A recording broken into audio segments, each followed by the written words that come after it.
From the heart of Wayne County, this is Wayne Goldsboro Television, Goldsboro, North Carolina.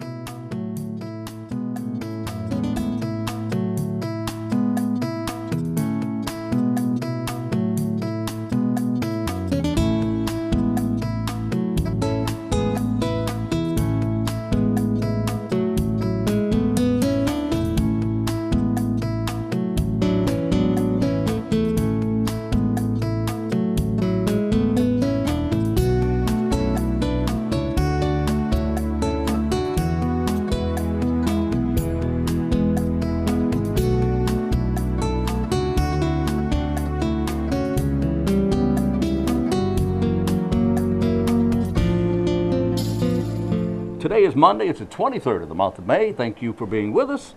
By the way, the year is 2016 if you're keeping up with that sort of thing. And this is Wayne Goldsboro Television. I'm Wayne Alley. And I'm Pat Garner. She is Pat Garner. Kate's on assignment. Again. That's okay. How you doing? It's been a while. It's been a while since you've been with us, and I don't want you to lose my feel for it. Your feel for this. Whatever this is. All right. Okay, it's the 23rd, it's Monday. We've got two more blood drives this month. One's at Goldsboro High School. That's, of course, you know where that is. Goldsboro High School starts at 9 o'clock Wednesday morning. And the other one is at SPX Transformer. That's on Highway 117 South in the Marmac community. And that one starts at 12:30. There's the last two blood drives this month. If you want to know more about where a blood drive may be near you, you go to redcrossblood.org, put in your zip code, and it'll come back with a list of where the available blood drives are. Have you ever tried that? No. Okay. It'll give you a list of where the available blood drives are. And you can actually make an appointment at one of those blood drives right there online while you're on that site. So don't they have an app? They do have an app. Yeah. There is, in fact, they have several apps. You can go to redcrossblood.org, thank you for that, and take a look at all their apps. They've got several of them. One is a disaster app that we're going to be talking about later in the week. Okay? And in fact, why don't you mention this one for the month of June, coming up soon in June? Wayne County Employees Blood Drive. It will be Thursday, June 9th from 10 till 2:30 at the American Red Cross on George Street. At 600 North George Street, right next to the railroad tracks there, in that big brick building. And they'd love to see you. Oh, yeah. Yeah, you know, giving 1 unit of blood can actually save 3 lives. Now, you've heard us say that before, but it's true. Blood has a shelf life. It doesn't last forever. And if they don't use it, they do, but if they didn't use it, they'd have to throw it out. It can't be used if it runs its shelf life. So the point is, it's constantly having to be replenished. So, keep that blood supply flowing. Save a life. Just do the right thing. The Red Cross is helping people and saving lives. And if you have any questions about that, you can call the local office at 919-735-7201. Okay? Okie dokie, smoky. Let's go there. Dr. David Hogarty. You know, we were out at the Wayne Memorial Hospital a couple of weeks ago, and I saw a flyer on Dr. Hogarty. Dr. Hogarty is a doctor of, he's a DO. Actually, that's Doctor of Orthopedics. And I believe that's what that is. Anyway, he's going to be talking about low back pain, traditional and alternative treatments for low back pain. Can you possibly imagine how many people suffer from low back pain? Probably 1 out of 2, I would guess. I have no idea. 1 out of 3. A ton of people have back pain. You don't have any, but everybody else does. Okay, maybe I guess because I don't have a back, right? But no, I didn't say that. Now, stop that. But Dr. Hogarty talking about the common causes of low back pain and the treatment options. You'll have an opportunity to ask questions at the conclusion of that talk. This will be Wednesday evening. It begins at 6 o'clock at Wayne Memorial Hospital in the cafeteria on the ground floor. Now, to get to the cafeteria without going through all the maze of the hospital, you just simply park in the main parking lot and go down the steps that lead straight to the cafeteria. Very easy, and there's a wheelchair ramp there as well. Very simple, okay? Beginning July 1 in North Carolina, vehicle owners must pay their annual registration renewals, your license tag for your car, for your vehicle, by the expiration date or now face a late fee. You have to pay it by the expiration date. In other words, if your license runs out, you got about a 2-week grace period in there that nobody tells you about, but it's on your registration card. But if you don't pay by the time it runs out, you will therefore be charged a late fee between $15 to $25. If the registration has been expired for less than a month, the late fee will be $15. If the registration has been expired for 1 month or greater, but less than 2 months, it's $20. Anything over 2 months will be a $25 charge, and that's tacked on to your license registration, your car license, your truck license, license tag. All right, so that is from the state of North Carolina. Late fee amounts range anywhere from $15 to $25. That will certainly encourage people to get their license tags on time, I hope. And don't forget, in order to get your license tags, you have to have your car inspected on time. On time. All right, let's see. Coming up, we have our trivia question. We'll see what's special about today. What's special about today? We'll find out in just a few minutes. But first, we're going to our interview. And you know, I believe that I spoke with our Wayne County manager, Mr. George Wood, right? You did. That's coming up.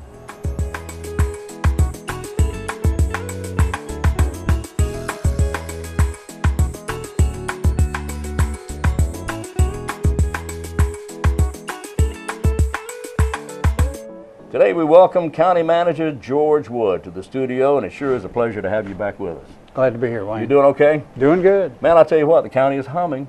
We got a lot going on. Got a lot going on. A lot of stuff going on, but I had to ask you during the last commissioners meeting. In fact, the 2 commissioner meetings back, there was the naming of a road, a service road, in the western part of the area, out near 581, connecting 581 to Community Drive. And there was some discussion about naming that road, giving that road a proper name, and there were several names suggested, Right. but none was selected. And it was decided by commissioners to, since we couldn't come up with a name, or couldn't agree to a name, decided by commissioners to put all the names in a hat and then draw a name out of the hat, Right. which I guess is a valid way of doing it. Mm-hmm. So Isaac Smith Road was the name that was chosen. That's correct. But I thought it was interesting that mode of selecting the name was used to select the name. Mm-hmm. All right, now how did we get to that point? I mean, did we try anything else, or was that an act of desperation? Might have been. I think what happened was we had 3 or 4 families that had mentioned names of their ancestors and that sort of thing. So it really was a difficult decision to make, and I think the board just felt like they were all deserving, and so the only fair thing to do was just draw lots. Yeah. And so that's what we did, and then Marcia came up with the hard hat she has in her office. So, Marcia has a hard hat in has her a office. hard I think hat in they're her very interesting. office. I'll tell you, the clerk's job is tough. I know. She needs a hard hat. That's right. I thought it was interesting that one of the names was someone was considering the name of that donkey that was out there on the side. Yeah. Always out on the side of the road. Braying Donkey Yeah, Road. the Braying or something Donkey like Road that. or something like that. Yeah. And that would have been my choice. Well, we had some discussion about whether that should be in the pot. Yeah. And the answer was no. No. Oh boy, life is interesting Yes, with it commissioners, is. I'll It tell you. is. This is the middle of budget season. Where do we stand on the county budget? Well, we finished it Saturday night, as a matter of fact. Oh. So we're done with it. The ladies in finance are making copies now and putting the books together. I'll do the presentation of the budget to the board next Tuesday Okay. in the morning, and then about 2 weeks later, we'll have some budget work sessions. But before that, we'll have a public hearing on June the 7th, where anybody from the public can come in and make any comments they want on it. Okay. And shortly after I make the presentation, probably within a day or two, we typically have it on our website, so anybody can see the whole document and Everything. go through it. But it's a fairly lengthy document, but I would say if people just want to see the key elements, I would say read the budget message, because we discuss a lot of the key issues that we're trying to deal with in the budget. But everything in the budget will be available to the public. Yes, absolutely. Every dime will be accounted for, that's right. and everything will be right there. Yeah, so it's they a can- line item budget, so they can see everything that we spend money on. I also want to mention that this will be shown streamed Tuesday live on Channel 10 Good. and Channel 99. We're going to stream this. That'll be good. So if you can watch it on the internet, that would be fine. Good. All right. Yeah, we'll. It typically goes for about 45 minutes to an hour when I make the presentation, because I'm going through the various funds and hitting the highlights on the budget itself. We start drilling down on it really at the 2 work sessions. Right. So that also gives the board about 2 weeks to read through everything before we start drilling down on it as far as the work sessions. Because I mean, if you just give it to them, they obviously haven't had time to go through it. Right. Do you know of any major, what in your mind is a major change in the budget compared to last year or year before? It's actually very similar. I don't think we have any major changes. The biggest thing is we're looking at some capital projects. I think everybody saw the article in the paper yesterday where we've been working with the school board on what to do about some of their capital facilities. Right. So I've been working with Dr. Dunsmore on that. And we have some plans that we'll be coming forward with on there. The school board, as you saw, has already voted on that plan. So it'll come over to our board now. And I'm writing up a memorandum now for our board to go over that and attaching Mike's, Dr. Dunsmore's plan to that, so that our board sees in detail exactly what they're wanting to do. And of course, my part of it is, after you get through with that, is then how do we pay for it? All right. Yeah. So, but I think we've got a good plan for doing that, and I'm looking forward to going over that with the board. Okay. Any new word on the Ag Center, the Convention Center? Everything is on schedule. We hope to be doing a groundbreaking late June. Oh boy. So we're meeting with the architect and the construction manager at risk next Tuesday. We had a meeting this week. We were looking at some areas where we might be able to save some money, and ended up making decisions on everything but about 4 items.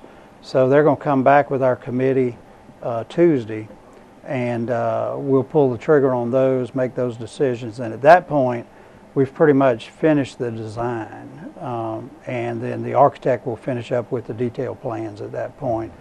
And the first contract we're going to let, Wayne, is the site work. So we can go ahead and do it early while they're still bidding out all the other subcontractors. Okay. So we think we can break ground on it in late June. Wow, that's not very far away. No, That's it's pretty not. quick, About a and month. That is really exciting. Yeah, we're very excited about it. You know, George, here, I don't think we talked about it the last time, but a while back we were talking about the Wayne County facility, some of the buildings that we're in. We're losing some of its gloss and some of its newness, and there's some things happening. Where do we stand on updating any of the buildings?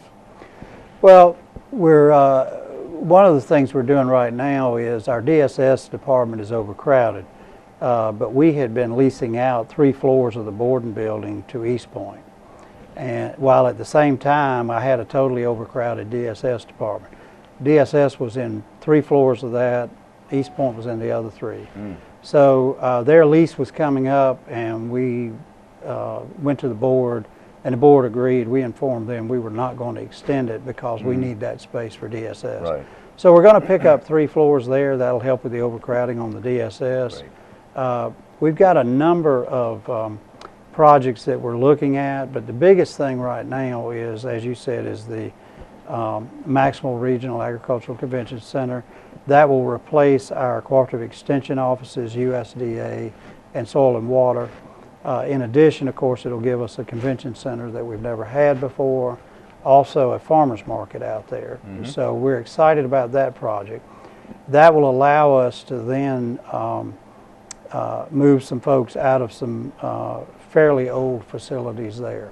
Right. And then we'll backfill. The USDA office is in fairly good shape, so we'll be able to probably do some renovations there and make some reuse of that one. Okay. But I think our biggest thing right now is the Maxwell Regional Agricultural and Convention Center. We are doing a study. We've had a study done on our 911 facility, and it is maxed out. we don't have any way to add any chairs in that facility, and yet our call volume is growing. So we're looking at that. We recently moved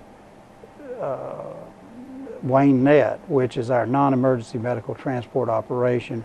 We moved that into the old Pinewood Volunteer Fire Department building. We, that when that fire department went out of business, the land was given to the county and the building, and so we've renovated that and moved Wayne Net into that, and moved them from our Madison Avenue building, which is in pretty bad shape. That's in bad shape, and the Pinewood, former Pinewood Fire Department building there is that's a great move. Yeah, it's a great move. Yeah. It's a good location for them. It's centrally located, so we're pleased with that. But I think we're just trying to move forward with the projects, and then the other thing, of course, is we've got to do something with some of these schools. Yes. So, people can differ about exactly what they want to do, but I think it's pretty obvious to everyone we've got some issues with some of our facilities there. Will we address those issues coming up the next the next fiscal year? It'll be the next fiscal year. That's what we're looking at, is the Board of Education is coming with a 5-year facilities plan. That's what we've been working with Dr. Dunsmore on, because it doesn't help to have a plan if it's unrealistic in terms of what you can afford. Right. And I give Mike great credit on that, and Chris West as well, the chairman of the board. I think they've worked with us very well on determining what can we realistically afford to do. I've seen a lot of that happening here lately, where the county and the Board of Education working together. Yeah. It's a good working relationship. Yes, it certainly is. And finally, I wanted to ask you about the new detention center. Man, it's coming along. Yeah, it is. It's supposed to open in October. Right. As people ride by now, of course, they can see the brick veneers going on it. The roof, the paper is on the roof now. The tar paper's on the roof, so they'll be going along with shingles here shortly. So that building is coming along rapidly, and I think Daniels & Daniels has done a great job on that project for us. They certainly have. We are out of time, but I want to let you know how much we appreciate you coming in and keeping us up to date about what's going on in Wayne County. Glad to do it, Wayne. Thank you. George Wood is the county manager for the County of Wayne, and I thank you very much. Thank you.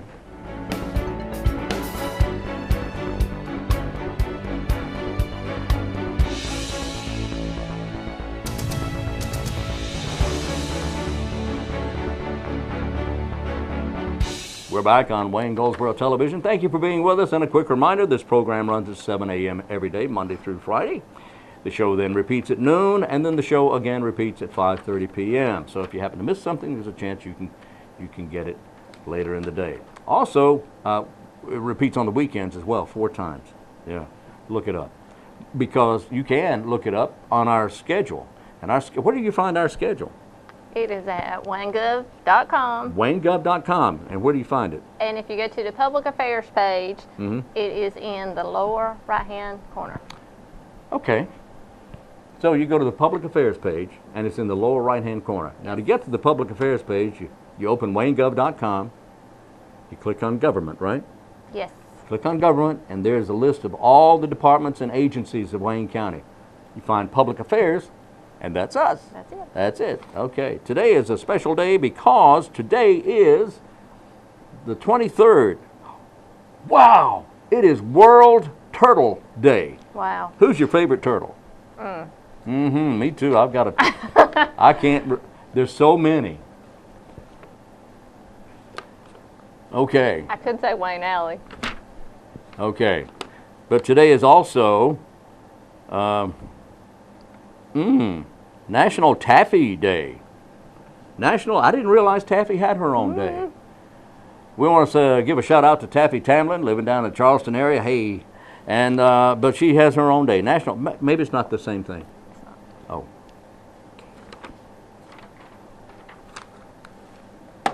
Thank you.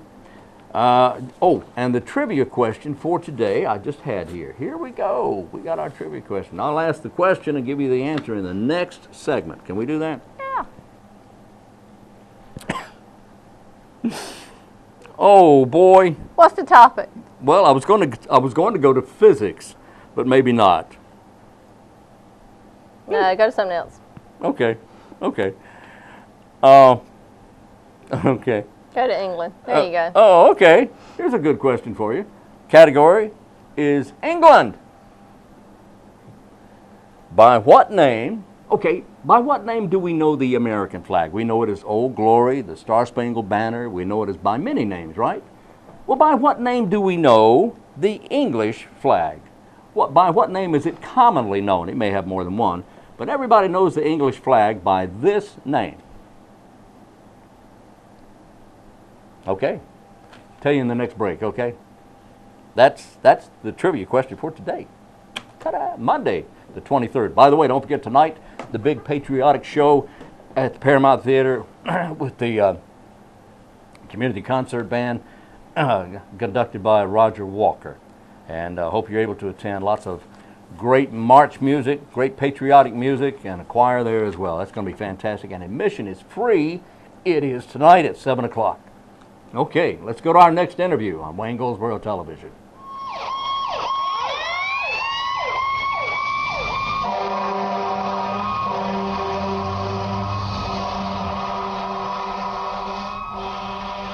The Goldsboro Fire Department here today in their training at their training ground, and we're talking with Captain Don Collins there. Don, I appreciate you being with us. How you doing? Good. Glad to have you folks. Now, we have seen some interesting things here today.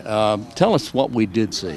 What you're seeing today is something that we try not to do on a day-to-day basis, but it's something we try to prepare for. And what we're doing is our advanced search and rescue training. The guys are setting up scenario-based training where we're going in and we'd have possible victims trapped, and that's what they're doing on a company-based training. It's not live fire training, but it's a simulated smoke training, and the companies are training on how to work together, doing different functions. Truck company and engine company operations are going in looking for people that would be trapped inside of a structure. You try to make this as realistic as possible. You have the fire alarms going, the smoke detectors going. Yes, sir. And I hear a lot of the beepers going on the firemen. Now, and the beepers all sound a little different to some Yes, degree. sir. What am I hearing there? What you're hearing is their pass devices, their motion sensors, and what that's for is if any of us were to go down for more than 20 to 25 seconds, it alerts us to let us know that there's a down fireman. So that's why they have to constantly keep moving. And what that is, if they stay still for that, they would get injured in a collapse or to go down due to an injury. If they go down, we automatically know that someone's in trouble, and that leads us to them, and we can find them easier. Chief Johnson was inside with us there a few minutes ago, and we were looking through a camera lens that really picked up all what was going on pretty well. Yes, sir. What kind of camera is that? That's called a thermal imaging camera, and we call it a TIC for short. Okay. And what that does, it's been a big tool that we use. Actually, the military started using it first, but we've adapted it to our use, and it helps us go in and find people. We use a heat signature to locate children, adults, or whatever, even find fires with it when we're doing our overhaul after a fire. So it helps us, a big tool for us to see, because as you can imagine, trying to go in a smoke-filled house, you can't see. It's like closing your hand or your eyes and putting your hand over your eyes. I noticed that the victims, if you will, were these dummies that were in there. Now, they're simulated to be real people. Yes, sir. And they're very heavy. Yes, sir. They weigh the same as a person would weigh. A lot of them do, because as you know, a normal person anywhere is 150 to 175 pounds. Some of the larger people that we find could be as much as 250 and 300-pound victims. Wow. So that's why we have to train for those realistic conditions. And I saw at one point the ladder was used on the outside of the building. Is that a common occurrence when you have to use it on the outside? And how is that determination made? Well, we try to put ladders up most of the time because, we may find people on the second floor, or guys may get upstairs and get trapped. So we want to make sure that we can get them out, because most of the time we don't want to bring that victim back to the same environment that they're trapped in. Yeah. So if we can get them out, get them downstairs and get them out of that structure, that's the quickest way we want to do it. Tell me about the apparatus the firemen are using, the breathing, how do they breathe? Well, what it is called a SCBA for short. It's a self-contained breathing apparatus, and it's just regular air. A lot of people think it's an oxygen tank, but it's not. It's just regular air. It gives us about 15 to 20 minutes of working time, and it's with a mask. A lot of people think it's a scuba tank, but it's not. But we use that to work in that environment because most of the temperatures we work in can range from anywhere from 150 to 400 or 500 degrees. A lot of people think that we can work in temperatures that are 1,000 degrees, but they're not, because we would burn up in that as well. But we have to have it to operate in that environment. What about the suit that they're wearing? The suit boot is a regular fire turnout gear. It's rated at 700-800 degrees. Naturally, we can't work in that environment either. It's really good at about 400 or 500 degrees because we would cook in that as well. So we try to wear that gear. We have to wear it. Helmet, the same thing. Yeah. It's designed for things that fall on our head, and the boots, the same thing. Most of it today weighs anywhere between 40 and 50. It's 60 pounds at the most. So you're wearing that along with your body weight. And what I'm leading up to, a lot of us have to be in pretty good shape to wear a lot of this equipment. Yeah. And do you train for that outside the fire department? We do. A lot of us go to schools. We go to different schools that they offer. Back in the old days, a lot of guys, the big joke was about sitting around playing checkers and drinking coffee. Yeah. Those guys worked hard too, but because the biggest problem is they were fighting a lot of fires then. Right. So a lot of people think they sat around. They really didn't. No. They were fighting a lot of fire. The thing is now things have changed so much, and education has become a big part of it. So I joke with the kids when we go to school now, we're going to school just like you do. We spend most of our time in class now when we're not on calls because we answer anything from rescue calls, wreck calls, fire calls, hazmat calls, shootings, and anything. We go on about every call because the biggest thing now is if you don't call anybody, call the fire department. Call the fire department. Oh, man.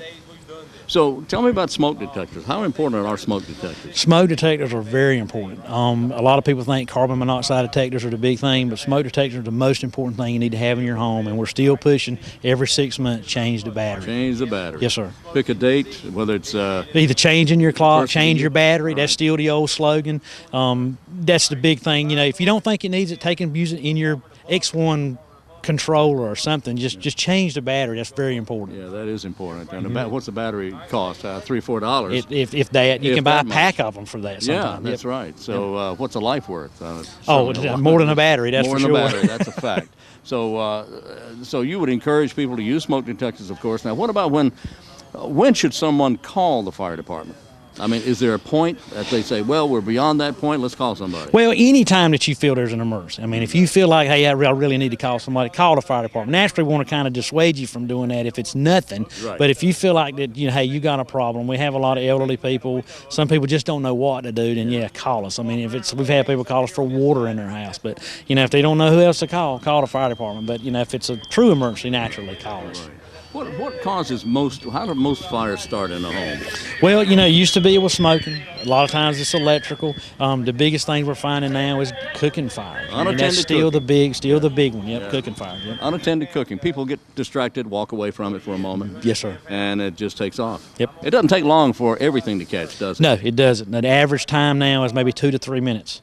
Believe it or not, you can have a fire fully engulfed. You can have a room going in 2 to 3 minutes, and that's what we try to tell people. They think, oh, it's not going to take that long, but you would be surprised. In 2 to 3 minutes, you can have a room like we've showed you in there. You can have one going at flashover potential in 2 to 3 minutes. So if a fire is going in a home like that, what should someone do? Try to get out, of course, but I mean, how do they do that? Well, just follow your plan. If you can get out a window, go out a window. The thing is, a lot of people think they have to go out the same way they come in, and that's when they go to the movies, they go to the restaurants. I've got to go out that same door. Same thing with your house. If you can go out a window of your house, go out the window. Sleep with your doors closed at night. That's a big thing. Really? A lot of people have children. We understand that. Teach your children to get out. We have better success with teaching children fire safety a lot of times than we do adults because they think they know more. A lot of times the kids are a lot smarter. Yeah. Not knocking the adults, but the thing is, the kids take to it better. But, sleep with your doors closed because that door is designed to keep fire and smoke out. If you go there and open the door like I was showing you upstairs, if it's hot, keep it closed. The kids know a lot of times to get out. The adults don't because they want to go back in. Design a meeting place, mailbox, car, whatever. Get there, stay there. Definitely don't go back in for pets. Like I said, they've got enough sense to stay out. That's right. But go out a window. Don't try to go back out your same path. And don't try to take anything out with you because it's just going to slow you down. That's what insurance is for. That's it can be replaced. It goes fast. Once the fire starts, it goes fast. Well, what it does, it follows air. And that's what it's looking. It's wanting to live and breathe, and the more air you give it, it's going to grow. So, as you exit the house, do you close the door? I would, yes, sir. It helps us. Keeping the doors closed is going to help contain it. It's also going to save your property. Believe it or not, you can close a couple of doors, contain it in that room. I've actually seen fires go out before we get there with the doors and everything's closed because homes are so tight today. Yeah. So, keeping it closed will sometimes cause it to go out. So once everyone is out, then they have a central meeting place. What kind of do you encourage a plan prior to anything happening, an emergency plan to exit the home? Yeah, and there's a simple word for that. They call it EDITH. And it's exit drills in in the home. And all it is just sit down with your kids, use some crayons, some markers, draw a little house plan. And like I was telling you, hey, we're here. We want you to meet here. And like I said, it could be a neighbor's house, could be a mailbox, could be anything, something like that, and practice it. I see evacuation routes posted in buildings, public buildings, government buildings. Should you have an evacuation route established in your home? Yeah, sure should. So if you're upstairs and your door is closed and you suspect there's a fire, you don't want to open the door necessarily, do you? No, sir. You don't want to open the door, so how do you know? Well, you'll know by feeling the doorknob. You'll know by feeling the door, and you can tell the difference. You know, if it's not, a lot of times just stay there, go to the window. A lot of times you'll be safe, but if you can get out, you know, get out. But I would not try to travel down if the fire's coming up there. Stay there and make sure the fire department's called, you know. Now, I've seen advertised in various places, magazines and TV and such, escape ladders that unroll and go down. Sure. I'd be more afraid of falling down off of that ladder than I would. I could jump easier than I could climb down a ladder. Sometimes you have to. Sometimes you have to. If you can get the ladder and you've got the strength to do it, then, you know, get a ladder. I can't really say yay or nay on it. You know, it's just your choice. Use your own exactly. judgment. Yeah. Don, I appreciate you speaking with us. Thank you for coming. We really enjoyed you. Captain Yes, Don sir. Collins of the Goldsboro Fire Department. Thank you very much, sir. Thank you.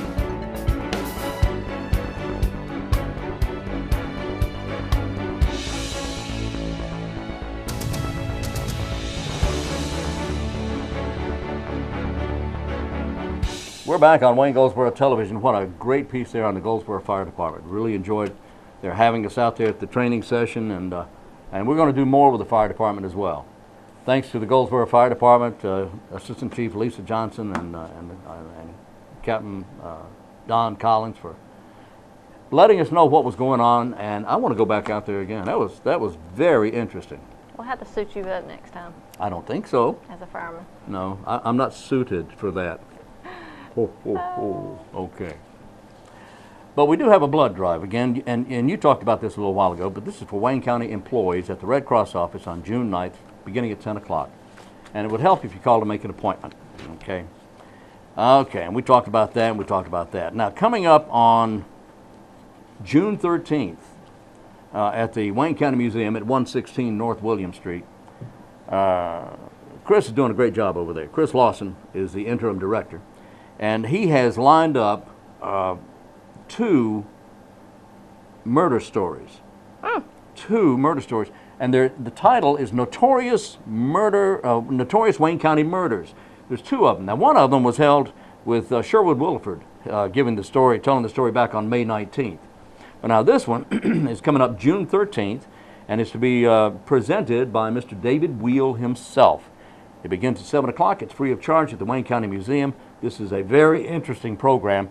A little bit of history there. I think everybody loves a mystery. You know, this is a murder. No, I don't know if it's a murder mystery or not, but it's a great story to tell. And if you have any questions about this, you can call Chris over at the museum at 919-734 blah, blah, blah. 5023. Thank you. 919-734-5023. And again, talked about this a lot, but coming up this Saturday, is this Saturday? Next Saturday, the 28th. Is that this Saturday? This Saturday. This Saturday. Woo! Because today's the 23rd. That's right, it is this Saturday. Yep. Beginning at 11 o'clock, the Wayne Regional Agricultural Fairgrounds for $25 at the fairgrounds. There's going to Arrington and Dudley Volunteer Fire Department is going to have a big fundraiser, which we can't talk about because it's a nonprofit organizations, and we can't do that. With free food and drinks during the event. Coming up this Saturday, starting at 11, they're going to be giving away all kinds of rifles and shotguns and hunting equipment. They're going to be giving away a 4x4, and the grand prize is an unbelievable amount of money here. But there's going to be a lot of cash given away, not only for the grand prize, but all throughout the day. Okay? That's coming up this Saturday at the Wayne Regional Fairgrounds. All right. What else do we have? Let's give today's Don't they tribute. have to purchase tickets for that? You got to purchase tickets for that, I believe. And it is $25. $25 per ticket. What am I missing? That's it. Is that it? Yep. You got to buy tickets. Oh, if you have any questions, I've got a phone number. Okay. 919, if you want to call and find out, 919-736-4310. Or 919-736-3731. I'm glad you're here. I keep missing things here. Let's see. Now, I had a trivia question here a little while ago. Let's give the trivia question and go home. Okay. Of course, you can't go home, you know. Anyway, here's the trivia question. Question was, by what name is the English flag? The English flag, the flag of England, by what name is it commonly known? We know the U.S. flag is Old Glory, the Star Spangled Banner. There's so many names for our American flag. What's the name of the flag of England? The answer is the Union Jack. And of course, if you're a fan of pirate movies and that sort of thing, you knew that answer already because they're always flying the Union Jack and on that ship there. And war stories, you always hear them referring to the Union Jack. But that's it. It's the Union Jack. There you go. All right. Well, look, we'll be back tomorrow. How about that? Tomorrow being Tuesday, you will not be here. But tomorrow's Tuesday, and we want you to join us again tomorrow. We've got a great show lined up. Hope you're able to join us. All right? So until tomorrow at 7 a.m. tomorrow morning, I'm Wayne Alley. And I'm Pat Garner. And this is Wayne Goldsboro Television.